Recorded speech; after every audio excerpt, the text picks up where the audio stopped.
Thank you for listening to BizPod with me, Paul. And me, Rachel. Our weekly business English podcast where we talk about the news, social media, and hot topics from a business point of view. You'll get a podcast and links to the articles we discuss. This way you can share your thoughts too. Join us as we discuss what's on our minds this week.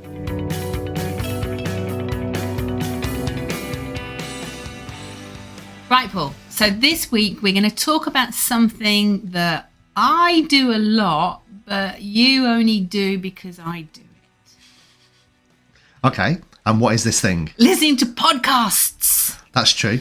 So we're going to make a podcast about listening to podcasts. That's it. Exactly. Okay. Is it about listening to this podcast or listening to other podcasts?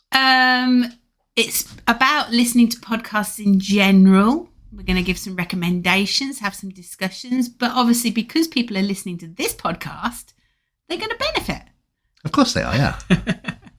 Okay. So how many times do you come in the kitchen and I say to you, you got to listen to this, you got to listen to this, you got to hear this? Almost every day. Literally every day. Yeah. 3 times today already, I think. What was the key podcast today? It's a podcast called The Rest is Politics. No, it wasn't. Was it not? What was it? It was the spin-off Leading. So it's The Rest is Politics Leading. That's it, yeah. And who were they interviewing? I honestly can't remember the name of the person. Okay, it was... But he was a former Donald Trump communications. He was? But for how many days? 11 days. Yeah, it was Scaramucci. So he was the head of communication for Trump for 11 days during the Trump administration. He was, and he was ceremoniously fired or unceremoniously fired. Yeah. I think he was glad, but I think at the time he probably wasn't very happy about it. But the description he gave, looking back, I think he's very happy that he got fired. Yeah, it was a very funny interview. He was very open, very honest, very scathing about Trump. Yeah. Mm-hmm. Okay. But let's talk about The Rest is Politics and Leading. Yeah. Why do you like it so much? Well, you know I love politics. Okay. I really do. I like Alastair Campbell. I don't always agree with his politics, but I like the way he speaks and communicates.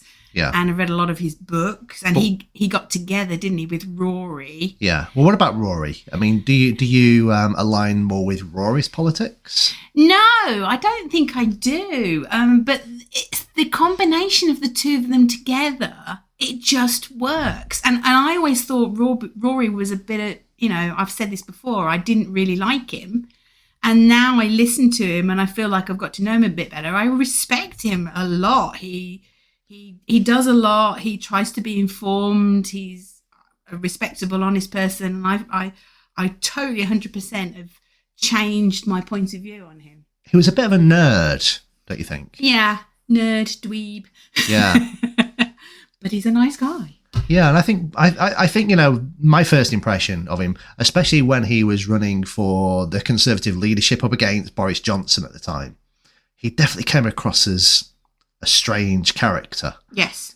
But actually, now I've got to know him from listening to the podcast, like you said, I think out of all of the people, he was the best choice. Yeah, he should have got it. He would have been really, really good. But anyway, so the rest is politics. Okay. Of which the big boss of the Rest is Politics, or the podcast company behind it, Gary Lineker. Yeah, exactly. And they have lots of spin-offs. There's The Rest is History, The Rest is Money. So Gary Lineker's raking in the gravy at the moment. Yeah. I mean, I don't know when he started his business, but obviously, people listening might not know who Gary Lineker is, but he was an English footballer. He played for Tottenham Hotspur. Yeah. And he was a well-renowned footballer who then went into TV commentary. Yeah.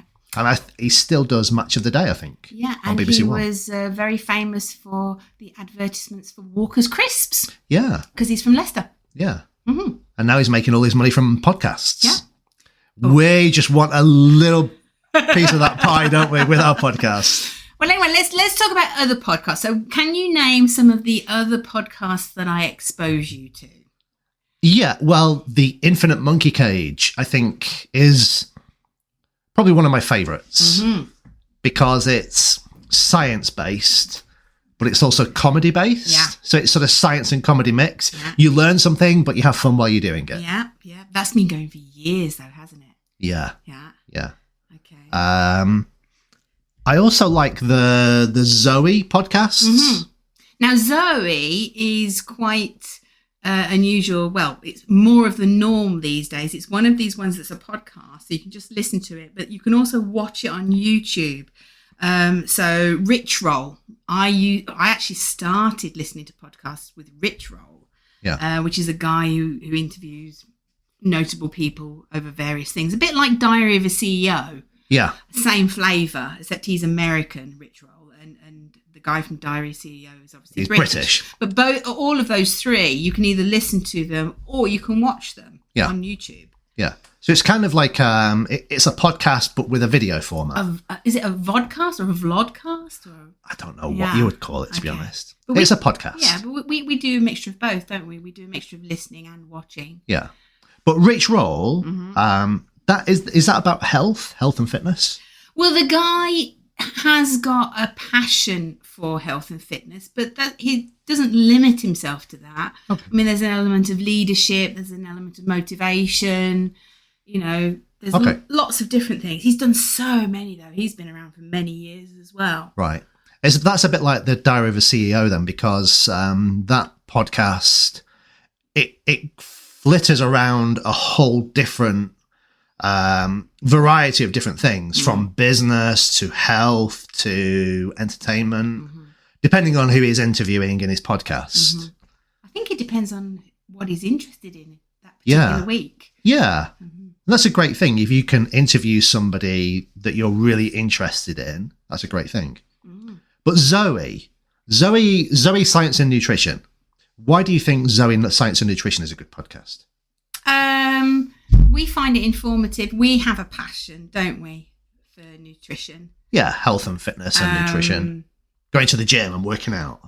As we get older, we appreciate life more and we want to cling on to it. So we're trying to be healthier. Is that what you're doing? Just clinging onto life with your fingernails? Yeah, but it feels informative. Or the only problem for me with podcasts is I land up buying the book. Okay. Don't I? Why is that a problem? Because it costs money. I'm like, oh yeah, I've got to get that, guys, because they usually have people on who are promoting a book, like Van Tulloken with the Ultimate Process People. Yeah. Fiber Fueled. Yeah. Matthew McConaughey. I bought his book after listening to him on Rich Roll. Yeah. Yeah. So a lot of people go on to podcasts to promote books, which nothing wrong with that. They would probably do the rounds of the TV shows. Now they do the rounds of the TV shows and the podcast shows to promote their books. But I think the availability of all of these different podcasts and all of the different people involved and their interests helps expose us to a lot more ideas. Yeah, I suppose it's a bit like listening to a book, isn't it? Like I listen to a lot of audiobooks, which you don't do either. Yeah. Because I like to be doing something else, like in the kitchen cooking or whatever, whilst listening. So podcast or an audiobook. So I suppose a podcast is like a short book. Yeah. Yeah, I suppose so. In some cases. Yeah. Yeah. It can be, yeah. Whereas you like reading a book? Yeah, if I'm going to read a book, I read a book. I tend to not worry about, background noise when I'm doing things in the kitchen or wherever. I just get on with what I'm doing. I like a bit of music, I think. Because music in the background, it's kind of just there and you don't have to concentrate on it. Yeah. But with a podcast, you want to listen to it. Yeah. You want to concentrate and so you want to get drawn into it, I think. Yeah. So if I'm listening to a podcast, I want to be doing that exclusively rather than the podcast being the incidental thing that's happening in the background. Right. Yeah. Not the background music. Yeah. Yeah. I mean, I do like podcasts because you get to hear people's views from the people themselves. Yeah. Which sometimes is a problem with an audiobook because the books are not read by the people who actually wrote them. So I try as best as I can, if I get an audiobook, it has got to be read by the person who wrote them because I want to hear it in their voice. Like Hillary Clinton, I listened to the audiobook of Hillary Clinton's story when she lost against Trump. Yeah.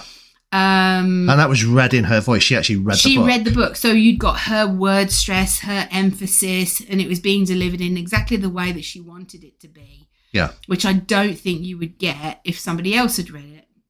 That's true. Yeah. But sometimes it's hard. Mm-hmm. But I do think I love The Rest is Politics. One normal podcast, one Q&A session, and the occasional leading is not enough for me. I would listen to one every single day. I love them. Okay. So there's lots of podcasts that you or we sort of like to listen to. Mm-hmm. What about for our listeners? What good is a podcast for them? And do you think they should listen to some of the recommendations that we've given them so far? Like, The Rest is Politics, The Infinite Monkey Cage. Would you recommend them? I think it's very personal. And also, you've got to remember that not every episode of every podcast is good. Like there's the Stuff You Should Know podcast. That's about stuff you should know, but you don't particularly want to listen to every single one of them. Yeah, because some of them are silly, aren't they? Yeah.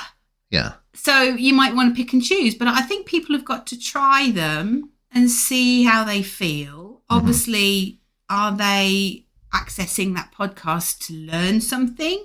Yeah. Is it information? Are they accessing that podcast to improve their English listening skills? Yeah. Yeah.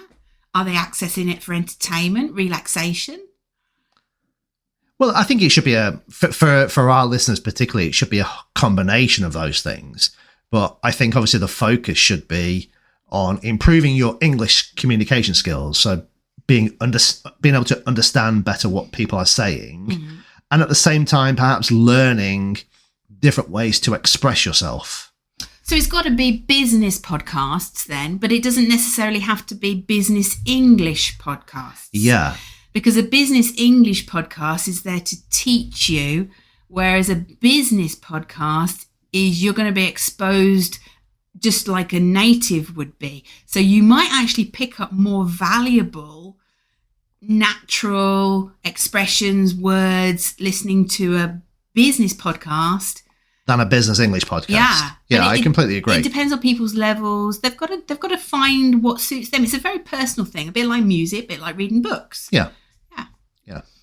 So anyway, we did find an article, The Best Business Podcasts of 2024. And this was written in January, so it's quite a recent article, mm-hmm.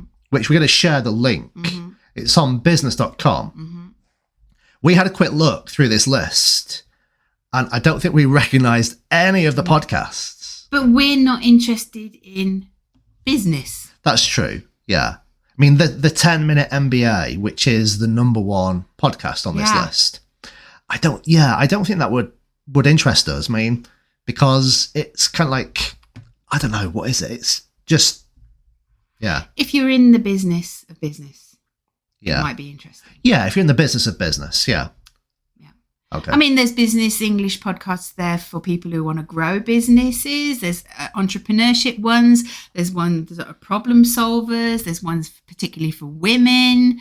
There's quite a range in that. Yeah, yeah. I like the one that says My First Million. That's the one that caught my eye. I'm like, oh, I want to have a listen to that. Or the Side Hustle Show would be quite interesting. Yeah. Okay. Yeah. So there are some interesting business podcasts there for our listeners to go and explore. And I think listening to a podcast is a great way to just improve your English in general. Yeah. There's a big difference between listening to a business English podcast and listening to a podcast. Yeah. I think the problem with a business English or any English language learning podcasts is they tend to be very boring. Yeah, it's like on our podcast, we used to provide a transcript, key vocabulary, and it became more and more an English lesson rather than something which hopefully you can just use as a way of practicing your listening. And anybody who's learning any language, the only way to improve your listening skills is to listen. Practice. A teacher can't do anything for you. You've just got to sit there and listen and listen and listen and listen. Yeah, you've got to practice listening. Yeah. And if you are in business, you're working and you want to be able to communicate in meetings, in presentations, in a business setting, then a business podcast is ideal. Right. Yeah. Yep. But we have also given you a list of good business English podcasts. Now, it's a little bit of a sore point that BizPod was not on that list. But obviously you're getting that list because you're listening to BizPod. So, yeah. So you should contact the makers of this list and demand that BizPod is included. Yeah. But there are a lot of very good podcasts, which I know a lot of those already. I'm sure you do, Paul. Yeah, I've seen or heard of a lot of these already. Mm-hmm. Yeah. But there is a difference between the business English language learning podcasts and the business podcasts. Yeah. Try both. Yeah. I think if you're at a lower level of English, you need to start with the business English podcasts. Yeah. But as soon as you get to the point where you understand at least 50%, I would start adding in English podcasts, just business, not business English. Yeah. Just what the native speakers listen to. And if you're understanding 70% or more, you're there. Don't worry about it. Even native speakers don't listen to 100%. Yeah, that's true. And, other great resources for podcasts, the BBC. Mm-hmm. The BBC has a whole host of great podcasts that cover business, politics, anything, you basically. Name it. Anything food, health. Yeah. The BBC has thousands of politics, thousands of podcasts. Mm-hmm. Yeah. Or just get yourself on Spotify. Everything's on Spotify. Yeah. We're on Spotify. Yeah. Hopefully people are listening to us on Spotify, but you never know. Okay. All right. Well, I think that's it. Yeah. So enjoy this podcast. Enjoy exploring other podcasts. And we'll catch you on the next podcast. Okay. End of podcast. Thanks for listening. We hope you liked our podcast. And please don't forget to subscribe and stay connected with us. Until next time, goodbye.